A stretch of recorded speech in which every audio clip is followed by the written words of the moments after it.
Hey everybody, it's Pika out here in Singapore, and it is Wednesday night. Oh my gosh, the days are counting down already.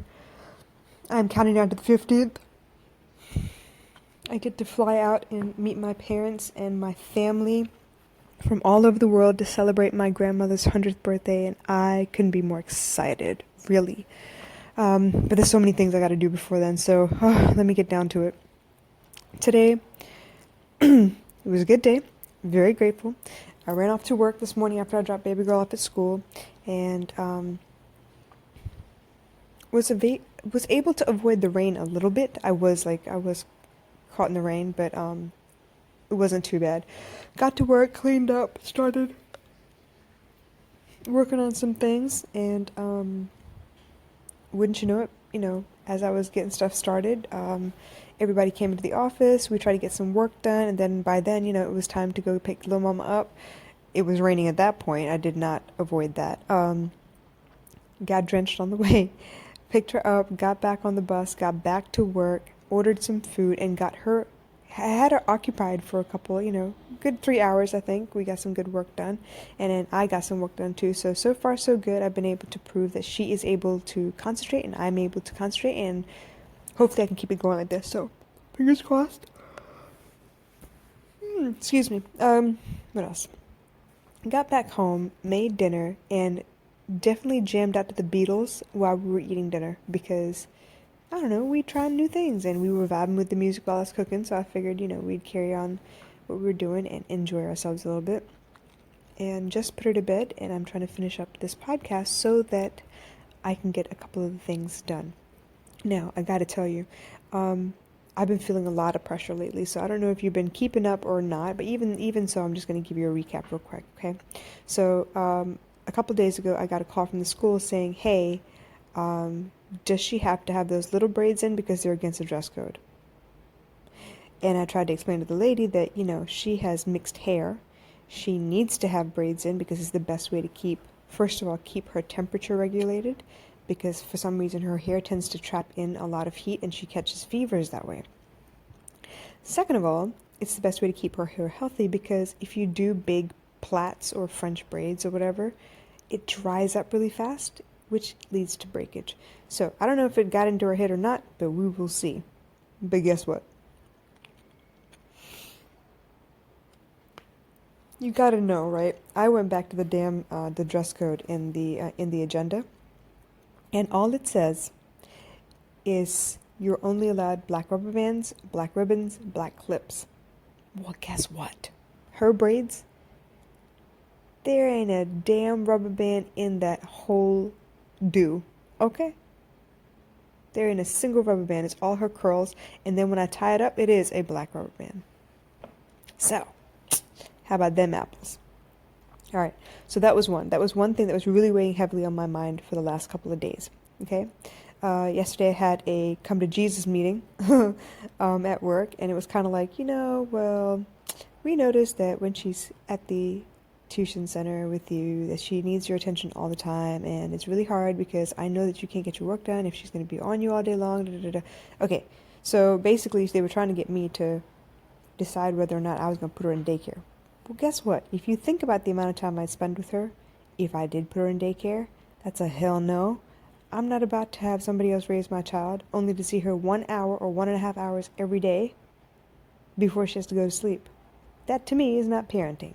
And I would feel horrible because I, have basically like denied my child attention. See, all this stuff I'm talking about, and suddenly I need to yawn a lot. Anyway, so that was the second thing that was weighing heavily on my mind. The third thing is there is a friendship of mine that's suffering. As much as I would like to respect boundaries, it's hard. I don't do silence very well. I don't do silent treatment very well, and whatever. It's just been weighing heavily on my mind lately. Add that to the stress of trying to get everything I need to get done settled before I leave on this trip, get everything sorted out so I can bring whatever I need to bring on this trip, and then, yeah, make sure that I have Wi-Fi access while I'm there so I can do my podcasts, my live Instagrams, my trainings. I have a couple trainings coming up, for a couple of the groups that I'm in. And yeah, I need to make sure there's a lot of stuff to handle. Okay. So basically what it comes down to is this. I was feeling a lot of pressure lately. And it was one of those things where I was like, I just wanted to drop everything and scream or set something on fire or break something. I don't know. I was feeling it. Okay. So suffice it to say, I went on like my Punisher routine for workouts because I didn't know where else to put that energy. I needed to kind of clear my head, and music wasn't cutting it, and reading wasn't cutting it, and I couldn't even start to meditate because there was so many things just kept popping up in my mind. So the Punisher series worked. I was doing 2-a-day workouts for the last, I don't know, 3, 4, 5 days maybe, and I feel pretty good about it. It's helping me sleep a little bit better, but when I woke up this morning, I was still feeling pressure. And as I thought about things, I decided to tackle one problem at a time. So the first thing I did with baby girl's hair or whatever, look, I'm not going to change her hair for nobody. And I was trying to think of what options I could come up with if they really do try and force me into a situation. You know me, I'm not good with ultimatums. I'm not about to give them to anybody else. But you back me into a corner, you better run and hide because I'm going to come out swinging, especially because I have both walls up against my back, so I'm protected. You get what I mean? So I went after the handbook. I looked at the dress code, and like I said, it specifically states only that you can only use black ribbons, black rubber bands, navy blue, and clips, and that's it. You can't use anything else in your hair. Well, guess what? I don't use anything else in her hair, and her hair is literally by the book.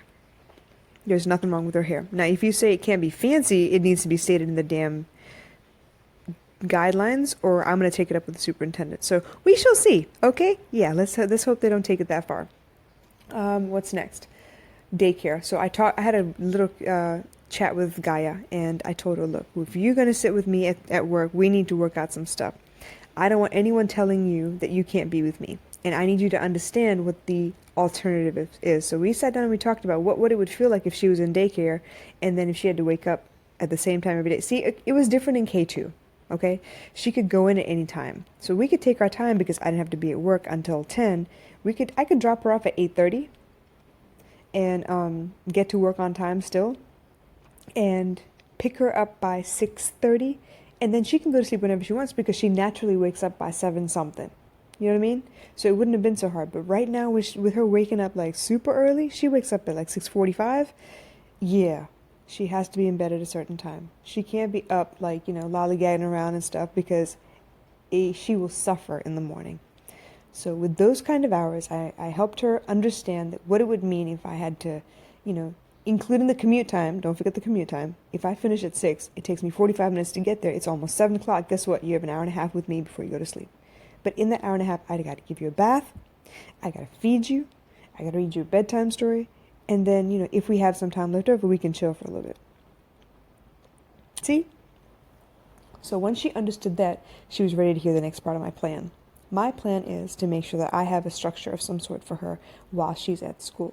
At the tuition center with her. So we tested it today, all right?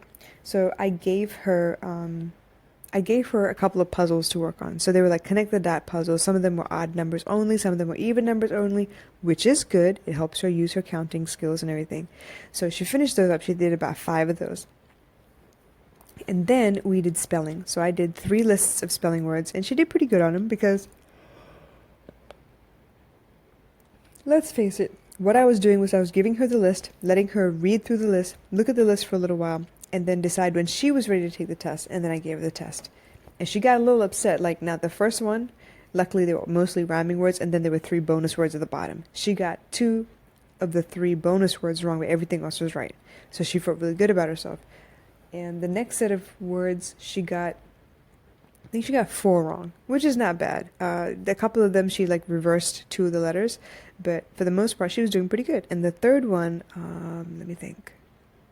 The third one, I made her do it orally, so she could like stand there and actually say it out loud. I think that's a skill that kids need as well, because not only like when you write it down, you can write it down and see if it looks correct, right? But if you're standing there to spell it out, you need to be able to think clearly about what the word looks like in your mind when you spell it out. So that worked out really well. After that, I let her read for a bit, and by then she was actually kind of worn out. So she's like, "Can I go take a nap?" And she did. She went and laid her head down on the table and she went and took a nap. So 3 hours, successfully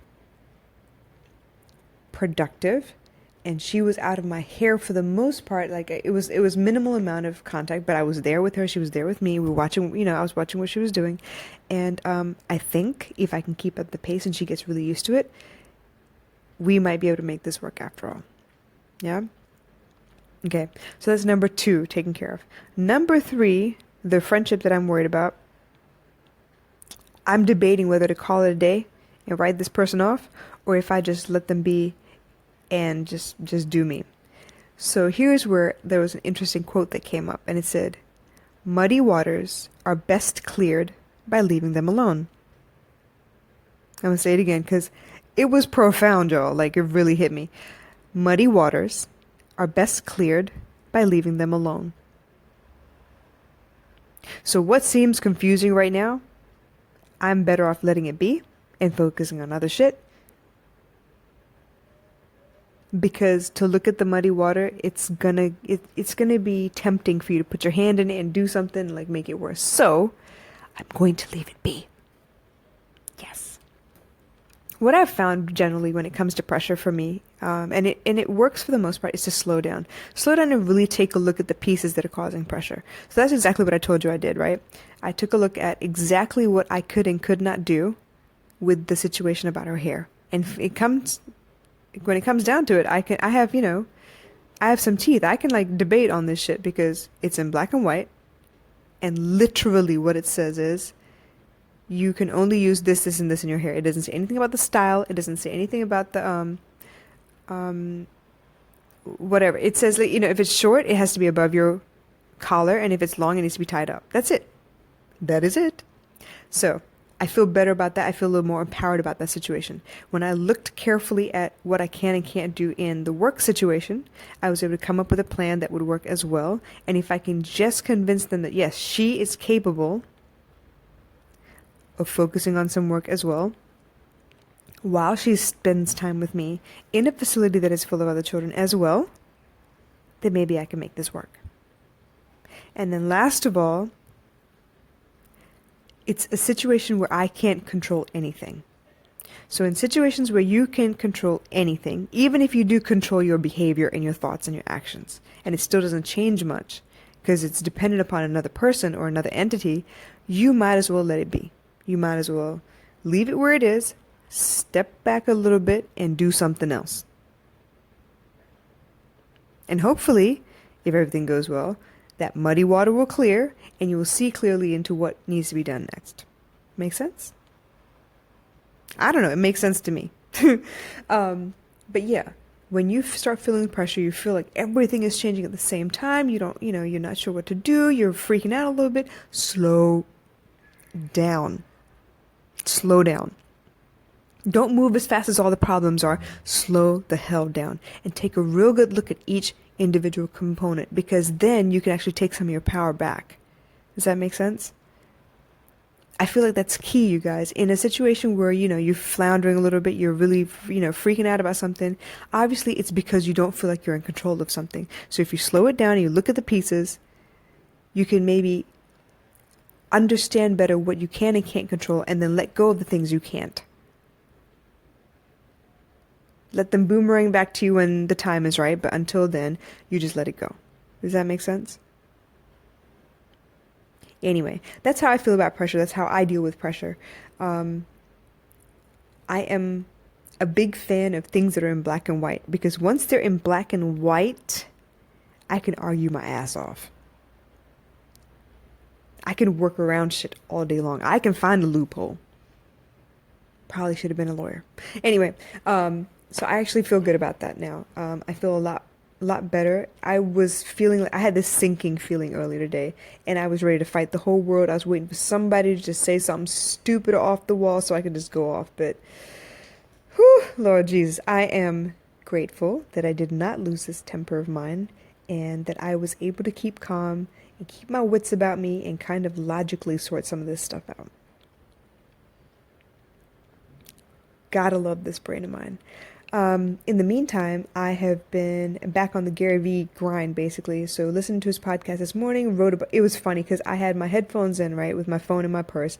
I had a pad of paper and a pen. I'm over here trying to balance myself while standing on a train. Because you know they don't ever brake gently, right? They just jerk to a halt and everybody falls to one side. So, like I said, I had a pen and paper in my hands, a handbag with my phone and my headphones in the bag itself, and then I had my laptop bag between my feet. So I'm trying to balance the bag, trying to balance myself, trying to write at the same time. I was just inspired this morning, y'all. So let me see if I can get some of this stuff sorted out so I can get more work done and more organized and maybe, I don't know, maybe replace a paycheck or something this year. What do you think?